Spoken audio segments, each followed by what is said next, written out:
بسم اللہ الرحمن الرحیم۔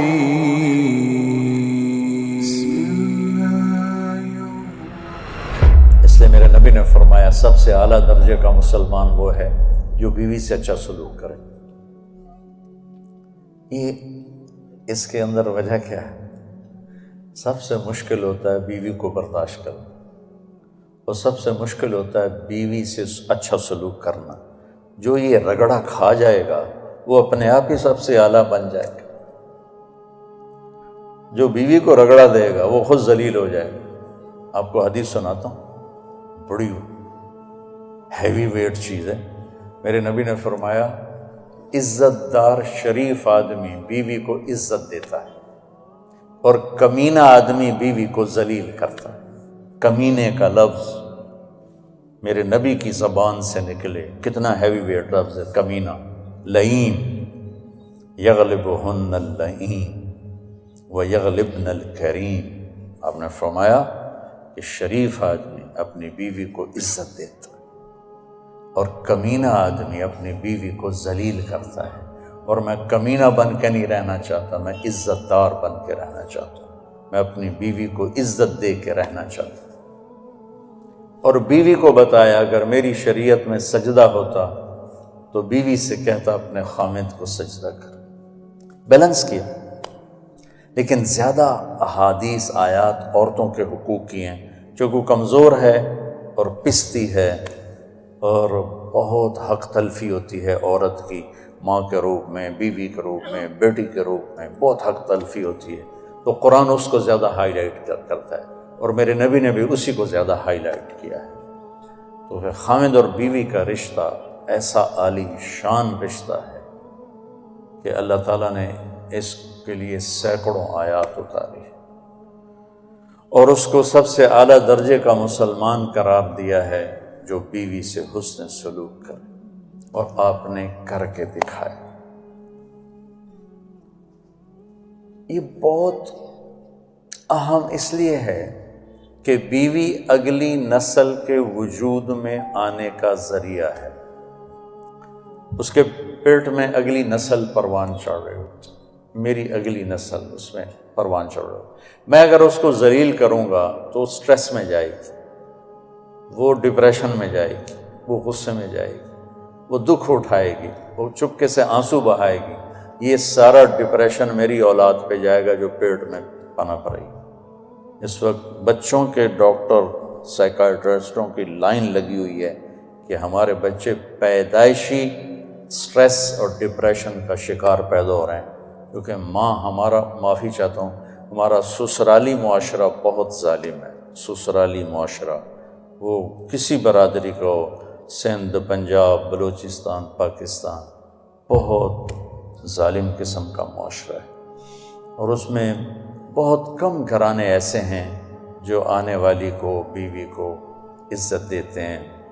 آپ کو ایک حدیث سناؤں بڑی مزیدار۔ میرے نبی نے فرمایا یہ جو میرے مدینے والے ہیں نا، مدینے والے صاحب یہ بڑے اچھے لوگ، کس وجہ سے؟ جہاد کرتے ہیں، تبلیغ کرتے ہیں، ذکر کرتے ہیں، تلاوت کرتے ہیں، تہجد پڑھتے ہیں۔ سنو، غور سے سنو، مستورات بھی سنو۔ آپ نے کہا یہ میرے مدینے والے بڑے اچھے لوگ۔ یا رسول اللہ کس وجہ سے؟ کہا جب یہ کسی کی بیٹی کو بیاہ کے لاتے ہیں تو اس لڑکی کو ذرہ برابر احساس نہیں ہوتا ماں باپ کے گھر میں ہوں یا سسرال کے گھر میں۔ اتنی محبت دیتے ہیں کہ اسے لگتا ہے میں ماں باپ کے گھر میں ہی۔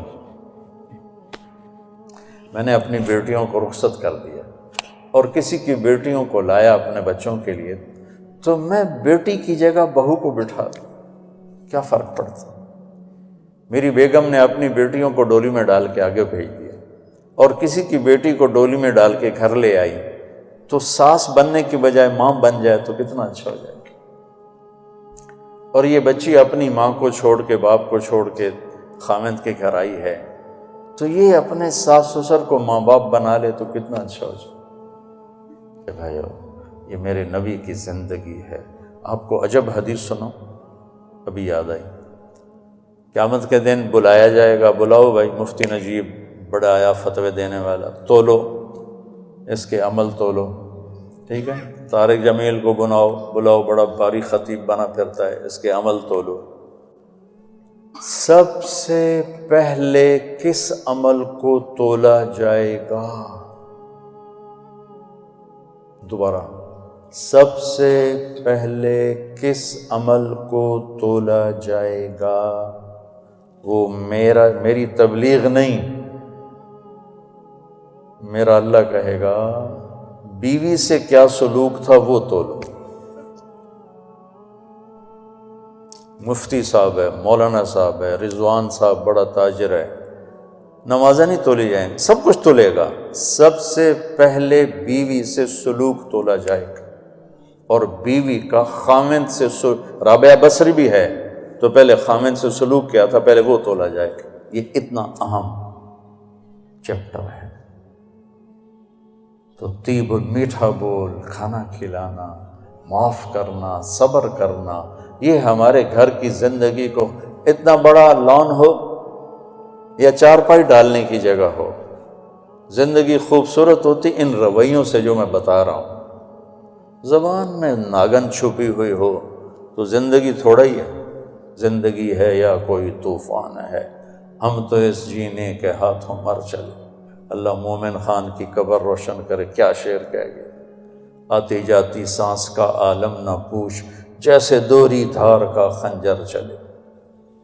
یہ دوری دھار ہے زبان میں، تو کاٹ کے رکھ دیتی، اور یہ شہد سے بھری ہوئی ہے جو بڑے سے بڑے زخم کو مٹا کے رکھ دیتی۔ تو محبت دینا، پیار دینا، عزت دینا، یہ اس رشتے کا تقاضا ہے تاکہ اگلی نسل فریش پیدا ہو۔ تو بھائی بہنوں، اسلام ایک زندگی ہے، بڑی خوبصورت زندگی، جس کا تھوڑا سا میں نے آپ کو ایک نقشہ پیش کیا ہے۔ تبلیغ اس کو سیکھنے کی محنت ہے۔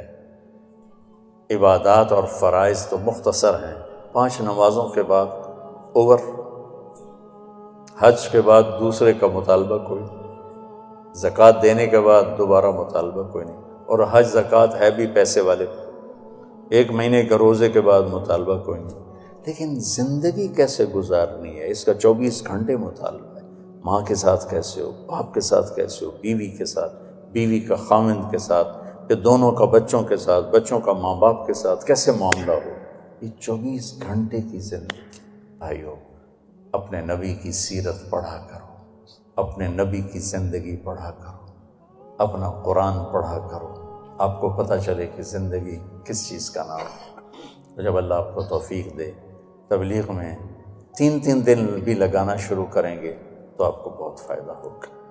اس کی نیت کرو، اس کے ارادے کرو، نماز نہ چھوٹے، کبھی قضا ہو جائے تو رات کو سونے سے پہلے پڑھ کے سو، تاکہ وہ جو ہمارا اس دن کا عمل ہے اس میں وہ نماز ادا نہ صحیح تو قضا میں ضرور آ جائے، پھر آہستہ آہستہ انشاءاللہ پابندی بھی آ جائے گی، اور اپنی زبان سے گالی، غیبت، چغلی، طنز، طعنہ یہ نکال دو، تو دنیا بھی آپ سے پیار کرے گی، اللہ بھی آپ سے پیار کرے۔ تو سارے بھائی بہن نیت کرتے ہو، خرد کا زاد راہ بنا، اور حجاج کی یہ خدمت، ان کے حق میں جنت کے فیصلے کروا، اور یا اللہ حج کے بعد اپنی زندگی اپنی منشا کے، یا ہماری زندگی اپنی منشا والی بنا دے، ہمارے اخلاق اچھے کر دے، ہمارے معاملات اچھے کر دے، ہماری عادات اچھی کر دے، ہمارے گھروں میں محبتیں پروان چڑھا دے، نفرتوں کو ختم فرما دے، جو ہمارے ایمان پہ آگے چلے گئے ان پہ درجے بلند فرما، ان کی بخشش فرما، ان کو جنت الفردوس عطا فرما۔ جب ہمارے جانے کا وقت آئے تو ایمان پہ عافیت سلامتی والا خاتمہ نصیب فرما۔ ان آنے والے خواتین و حضرات کو بہت جزائے خیر عطا فرما۔ وصلی اللہ تعالی علیہ